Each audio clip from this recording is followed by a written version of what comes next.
My name is Amelia, and I was living what appeared to be a perfect life. At least that's how it looked from the outside. My husband, Ethan, was everything a girl could wish for: handsome, loving, and incredibly supportive. We met during our college years, and it was practically love at first sight. We both felt an instant connection that quickly transformed into a deeply meaningful relationship. Oh, come on, Amelia. Let's go to that art gallery I was telling you about. Trust me, you're going to love it, Ethan would often say, enthusiastically pulling me into new experiences. You and your art galleries. Fine, let's go, I'd laugh. I loved his passion for art and life itself. He had a way of making everything seem beautiful and worthwhile. Eventually, Ethan proposed, and we had a wedding that was nothing short of magical. The venue was a gorgeous estate with sprawling gardens lit by the golden glow of sunset, and then by twinkling stars. Our friends and family cheered, their joy palpable as we sealed our vows with a kiss. As long as we both shall live, Ethan murmured, his eyes locked onto mine as if he were memorizing my soul. And beyond, I whispered back. That moment felt like a beautiful bubble where only the two of us existed. For a while, I let myself believe that this was it, the happy ever after that every girl dreams of. However, even a picture-perfect life has its shadows, and mine had a name: Carol, Ethan's mother. Right from the start, I could sense her disapproval. It was as though her eyes had this natural ability to scan me like an error message, searching for flaws she could magnify. So, Amelia, what is it that your parents do? She'd ask, trying to sound polite during one of our first family gatherings.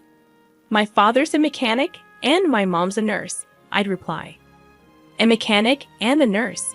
How charming, she'd say, her words weighed down by a thick veneer of disdain. It wasn't just a question of social status or background. It was as if she thought I was fundamentally unsuitable for her son. While Ethan saw me as his equal, a partner to navigate life's ups and downs, Carol saw me as something far less flattering. She would scrutinize my every move, every decision, as if trying to spot some fatal flaw that would make me unworthy of Ethan's love. Despite this, I held on to the belief that love would conquer all obstacles. I was happy and deeply in love with Ethan. We had built a life together, bought a beautiful home, and were making plans for the future. But little did I know that the seed of discord that Carol had planted was about to grow into an insidious tree, its roots threatening to tear apart the life Ethan and I had lovingly built. So the years passed, turning the page to a chapter I never expected, beginning with what seemed like innocent visits from my mother-in-law. If only I'd known the dark turns that lay ahead. In the first couple of years of our marriage, Ethan and I delved deeper into our careers, navigated our shared ambitions, and eventually bought a house that seemed like something straight out of a romance novel. A charming two-story home with a white picket fence and a garden we couldn't wait to fill with memories. We were on cloud nine, arranging furniture, selecting paint colors, and envisioning the many holidays we'd spend in our sanctuary. Just when it seemed like life was going perfectly, Carol started to visit more frequently. At first, these visits appeared to be well-meaning gestures from a mother who wanted to be a part of her son's life. Amelia, my mom's planning to visit this weekend, Ethan would announce. I know things have been a bit strained, but maybe she's coming around. I think it would mean the world to her if you were there, he'd say, his eyes filled with an optimism I wished I could share. Ethan, it's not that I don't want to get along with Carol. I do, but you know how these visits usually go, I'd reply, hoping he could hear the trepidation in my voice. I know, babe, but families are complicated. Let's give it another try for us, he'd say, hugging me tightly as if he could squeeze out the worry and apprehension. The problem was, these visits rarely occurred when Ethan was home. More often than not, Carol would find a way to visit when he was away on business trips. This left me alone to face her scrutiny, making the walls of my dream home feel like they were closing in on me. Carol's visits had a pattern. She would ring the doorbell, and I'd open the door with a pasted-on smile, hoping against hope that this time things would be different. Carol, it's so lovely to see you. Can I take your coat? I'd offer, attempting to fill the awkward silence that always accompanied her arrival. "I'm fine. Where's Ethan?" She'd snap, not even pretending to be interested in pleasantries. "He had a business meeting out of town. He should be back by tomorrow." I'd respond, trying to keep the atmosphere light. But her next words would always weigh down the room. "Just making sure my son's life is in good hands," she'd say, her eyes scanning our home like a detective searching for clues, her words dripping with double meanings that even a naive ear couldn't miss. Her words misinterpreted, they stuck with me, echoing in my ears long after she had left, fueling my anxiety about the next inevitable visit. It got to the point where the sound of the doorbell would make my heart race as I braced myself for another round of passive-aggressive comments and thinly veiled insults. I couldn't shake the sense that Carol's visits were more like reconnaissance missions than attempts to connect. It felt like she was gathering information, building some sort of case against me, though for what, I couldn't say. But that unspoken tension bubbled beneath the surface, a dormant volcano that I knew could erupt at any moment. I just didn't know how or when until the day came that transformed those fears into a horrifying reality. Ethan had just left for a week-long business trip, and I found myself alone in our house. That solitude was a double-edged sword. On one side, I relished the quiet moments, the chance to focus on my own interests, read a book, or have a pampering self-care evening. But the flip side was the looming possibility of another visit from Carol. It felt like an impending storm, an unspoken threat that could materialize at any moment. When the doorbell rang on the third day after Ethan had left, my heart sank. There she was, Carol, standing on the doorstep with a smile that seemed as forced as my own. It was almost like she knew she had me cornered, like a cat relishing its captured prey. "Carol, what a pleasant surprise. Would you like to come in?" I greeted her with as much warmth as I could muster. "Of course, Amelia.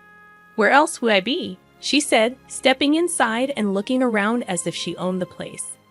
"I was just about to make some tea. Would you like a cup?" I asked, trying to steer us towards something resembling normalcy. "I didn't come for tea," she replied, her voice curt, avoiding eye contact, her gaze drifting around our living room, inspecting the furniture, the walls, and even the family photos we had lovingly arranged. "Ah, I see. Is there something specific you wanted to talk about?" I pressed, my palms sweating, sensing the discomfort hanging in the air like a thick fog. "Not particularly. I just felt like I should check in on my son's home while he's away. A mother worries, you know," she said. The implication was clear. She was here to assess, perhaps even judge, how well I was taking care of the life her son had built. "It's kind of you to worry. But I assured you everything's fine here," I responded, my voice cracking despite my best efforts to sound confident. "We'll see about that," she murmured almost to herself as she sat down on our sofa, making herself at home yet somehow making the home feel less like my own. The atmosphere was so thick with tension that it felt like wading through quicksand. Each second stretched into a minute, each minute into an agonizing eternity. I suggested we have dinner, offered to show her the new renovations we had made to the guest room, and even brought up the possibility of watching a movie together. But each suggestion was met with resistance, passive-aggressive comments, or cold silence. As the evening wore on, I could feel my own walls closing in on me mentally and emotionally. This was my home, the place where I should feel the safest and most comfortable. Yet Carol had turned it into a battlefield fraught with hostility and silent judgment. With a deep breath, I decided to steer the situation towards some resolution. "Carol, since Ethan is away, why don't you stay the night? It's getting late, and I've already prepared the guest room." "I suppose that would be sensible," she said, finally breaking her reticence. But as I moved to grab her overnight bag, I couldn't shake the sense of impending doom. I knew something was about to happen, something that would shatter the uneasy peace we had been balancing on. What I didn't know was just how devastating that something would be. Night had fallen, and the house was quieter than ever, as if it too sensed the impending turmoil. Carol had retired to the guest room, and I was left to my own devices, my thoughts a swirling tempest of unease and anticipation. Maybe I'm overthinking this. I muttered to myself as I headed up to the second floor to fetch some spare blankets for Carol. Ethan had always told me that I had a tendency to overanalyze situations. "You think too much," he'd say with a smile, pulling me into a hug. I wished he were here now to ease my fears and make me feel secure within these walls. Just as I was about to grab the blankets, I heard a loud slam from downstairs. My heart jumped to my throat. That wasn't just a door closing. That was the sound of finality, of something coming to an end. Shaking off my apprehensions, I raced downstairs, calling out, "Carol, is everything all right?" But the only reply was an overwhelming smell of gas filling the air. I rushed to the kitchen and found the door leading to it closed.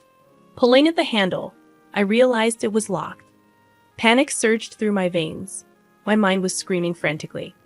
I turned and dashed to the living room, my eyes falling on the window. Without a second thought, I picked up a decorative statue from a side table and hurled it at the glass, shattering it into a spiderweb of broken shards. I climbed out, not caring about the cuts I received from the fractured glass. My mind was singularly focused on getting away, on getting help. The night air was biting, but I felt none of it as I sprinted to the nearest police station. My breaths were shallow, my heart pounding like a drum. The reception area was stark, a lone officer sitting behind the desk. I must have looked like a madwoman, but I didn't care. "Officer, you have to come with me. Someone's trying to burn down my house, and I think it's my mother-in-law," I gasped, my words tumbling over each other. He looked taken aback, but wasted no time. "All right, ma'am, let's go. I'll call for backup on the way." As we drove back to my house, I felt a mixture of relief and dread. Relief that I was no longer alone in this nightmare, and dread for what we might find. My thoughts kept drifting to Carol. Could she really go this far? What had I done to deserve this level of malice? The sight that greeted us as we turned onto my street confirmed my worst fears. My beautiful home was engulfed in flames, a monstrous blaze devouring what was once a symbol of love and unity. Firefighters were already at the scene, doing their best to combat the inferno. The officer turned to me, his eyes filled with a complex mix of sympathy and disbelief. "We need to start an investigation immediately. If what you're saying is true, this is a serious criminal offense." "I know, officer. I know," was all I could say as I watched the place I had once felt safe in reduced to ashes and embers. And as for Carol, she had vanished into the night, leaving behind only destruction and betrayal. It was clear that this was the point of no return, the event that had irrevocably shattered not just my home, but my trust in any lingering hope for family unity. The war had escalated into a battle, and I knew then that there could be no peace until justice was served. In the aftermath of the fire, as investigators sifted through the ashes of what used to be my life, the emotional weight was unbearable. Ethan cut his business trip short and rushed home, his face a mask of disbelief and concern when he saw the smoky ruins of our dream home. But it was when I told him about Carol's visit, the locked door, and the smell of gas that his expression changed into something I had never seen before, a mixture of deep hurt and betrayal. "Amelia, are you certain it was my mother?" Ethan asked, his voice tinged with desperation, as if clinging to the hope that this was all a terrible misunderstanding. "Ethan, I wish it weren't true, but who else would lock the door and leave the gas on? I'm scared, Ethan." "What if she tries something else?" I replied, my voice barely above a whisper. "God, I can't believe this is happening. I trusted her, Amelia. She's my mom," Ethan muttered, his eyes distant, grappling with the harsh reality. Before we could further digest the magnitude of what had happened, the police called us in to make official statements. We walked into the police station, the gravity of the moment sinking in. This was the point of no return. Once we took this step, our lives would be irrevocably changed. "Mrs. Amelia, can you recount what happened the night of the incident?" the investigator asked as we sat in the sterile environment of the interview room. I did my best to recall every detail, every moment that led to the horrifying event. She came to visit. It wasn't uncommon, but this time was different. She knew Ethan was away. And then the smell of gas. And then the locked door. I recounted, my voice shaky. And you're sure it was Carol who locked the door? The investigator pressed. I can't prove it. But the house was fine before she came. And she was the only other person there, I said, meeting the investigator's gaze with grim resolve. Mr. Ethan, do you have anything to add? The investigator turned to Ethan, looking defeated. Ethan sighed deeply before speaking. As much as it pains me to say this, Amelia has no reason to lie. We need to find my mother and get to the bottom of this. Days turned into weeks as the investigation continued. The tension between Ethan and me was palpable, not because we doubted each other, but because we were both grappling with the enormity of what had been done and by whom. The foundation of our family had been shattered, and we were struggling to pick up the pieces. Finally, the day came when the police had enough evidence to arrest Carol. When the handcuffs clicked around her wrists, it was as if years of tension, dread, and fear had culminated in that moment. Ethan, what are we going to do now? Can we really move on from this? I asked, a heavy weight lifting off my shoulders, but leaving behind a void filled with questions and uncertainties. I don't know, Amelia, Ethan said, wrapping his arms around me. But whatever happens, we'll face it together. As we stood there, I knew that this was just the beginning. There would be trials, both legal and emotional. Lies would unravel and truths would be laid bare. But for the first time, I felt like we could finally confront this dark chapter in our lives and turn the page, even if what lay on the other side was unknown. We would face it as we had faced all things, united, even if broken. The courtroom was stifling, an arena of hushed whispers and unspoken judgments.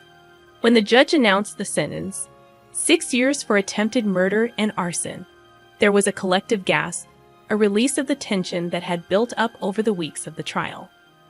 Carol, for her part, looked neither remorseful nor surprised, but her eyes met mine for a brief second, and in them, I saw a glimmer of something I couldn't quite place. Regret, perhaps, or maybe just the realization that she had lost. As much as this verdict brings some closure, the family is shattered, possibly beyond repair, said Ethan as we exited the courthouse, a throng of reporters clamoring for comments. Yes, the family is broken, but not us, Ethan. We'll find a way to heal, even if it takes time, I replied, feeling the urge to reassert the strength of our partnership amidst the ruins of our larger family dynamic. The car ride home was one of the most uncomfortable experiences of my life. Words hung in the air like invisible barriers we didn't quite know how to navigate. Finally, Ethan broke the silence. Amelia, do you think you'll ever be able to forgive her? I'm struggling to even understand her, let alone forgive her, he confessed, his grip tightening on the steering wheel.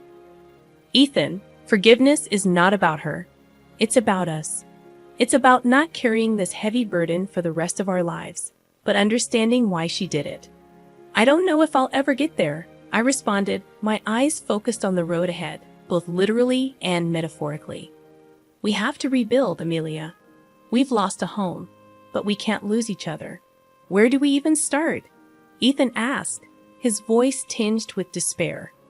We start with a fresh slate. We've been through the worst life has to offer, and we're still standing. Maybe a bit bruised, but united, I said, feeling a newfound resolve take hold. Weeks passed, and we temporarily moved into a small apartment while the insurance issues were sorted and our home was rebuilt. I couldn't set foot on the old property without feeling a surge of emotion, so we decided to sell it. Too many memories, both good and bad, were entangled in those walls. It was time for a new beginning.